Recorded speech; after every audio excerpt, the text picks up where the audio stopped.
For more, I'm joined by Sam Rose in Deir al-Balah in Gaza. He is the Director of Planning for UNRWA, the United Nations Relief and Works Agency for Palestine refugees. Sam, great to have you with us.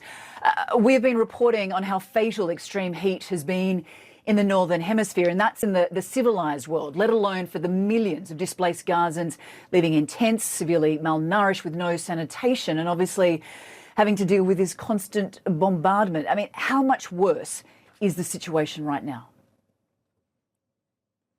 I mean, I've just come back to Gaza after 2 or 3 weeks out, and when you're in the situation, when you're here every day, you don't always notice things getting worse. But I've come back after 2 weeks out, and conditions are noticeably worse from the minute you enter at Kerem Shalom. The difficulty in crossing the border from Israel, the problems on the road in terms of infrastructure, in terms of looting and criminality, but also, as you said in the outset, the rising temperatures coming at a time when we've got another million people have been forced to move again over the past 6 weeks, and we can't simply establish and stand up infrastructure services for that many people overnight, particularly when heavy bombardments continue across the Gaza Strip, when we're facing extreme difficulties in bringing aid, in bringing fuel, in bringing supplies in and then moving them around. So yeah, the situation is getting more difficult,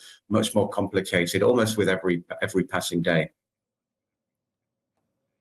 The World Health Organization and the World Food Programme have both warned of a massive public health crisis, cases of cholera, diarrhea. I believe it's something like 25 times higher than usual. Dysentery, hepatitis A.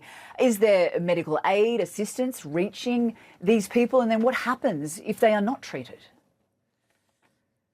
Yeah, absolutely. I mean, we are seeing increases in those infectious diseases. Over the winter, we saw increases in respiratory infections. Now it's increases in diarrhea, hepatitis, diseases that are caused by poor water supply, by contaminated water and infrastructure. And these are diseases that had largely been eradicated in Gaza, in large part actually because of work UNRWA had done to build infrastructure, to pave roads, things of that nature. Now, health services continue. UNRWA, we provide 20,000 primary healthcare consultations every single day, but it's very, very difficult, partly due to lack of supplies, but just because people are moving around all the time. Children come in treated for malnutrition. They need to stay for 6-8 weeks to complete that course of treatment. But because of family conditions, because of further displacement, they're often not able to continue those services. Or if they do continue, they do complete them, and then they relapse because people are going straight back into the situation that caused the infection in the first place. So as we've continued to say for several weeks or several months, it's only really a ceasefire and a cessation of hostilities that's going to put an end to these increases in incidence of disease. Sam, we know about the piles of rubbish, the rivers of sewage that Palestinians are having to live amongst in Gaza, and I guess that just perpetuates the crisis. Absolutely. I mean, so, you know, the regular dumps and landfills are now inaccessible because they're in buffer zones close to the Israeli border. We can't reach them. Temporary landfill sites and garbage dumps have been set up. But as people have left Rafah, they've been forced to go to these places. So like you say, literally tens of thousands of people living amid growing piles of rubbish. And there's nowhere for the service providers to take it. And rivers of sewage, of brown, grey sludge everywhere you look in Gaza. You wake up, the wind changes, and you can smell the stench as the animal matter, as the vegetable matter breaks down. So there's really strong smell of methane and horrible gases in the air all the time in Gaza. There have been no medical evacuations since the closure of the Rafah border back in May. I believe there's something like 10,000 patients requiring medical evacuation. Is there any hope on the horizon that these evacuations may happen anytime soon?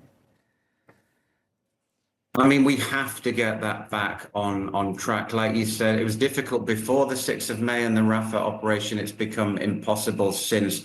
The backlog of people waiting for medical care, waiting for treatment that's only available outside Gaza, which, let's recall, was a feature of life in Gaza before the conflict, before the 7th of October. It's got much worse since. And what we're likely to see is not just an increase in conflict-related deaths, but excess mortality amongst people not directly killed in bombardments, but just dying as a result of treatment that is no longer available in Gaza due to the almost the collapse of the hospital sector. We don't see any immediate hope on the horizon for those evacuations to resume, but we call on all parties to the conflict to find a solution so that these people can get the life-saving care that they need where it's not available inside Gaza. Sam Rose, we thank you for the work that you and your team are doing. We appreciate you joining us today. Thank you.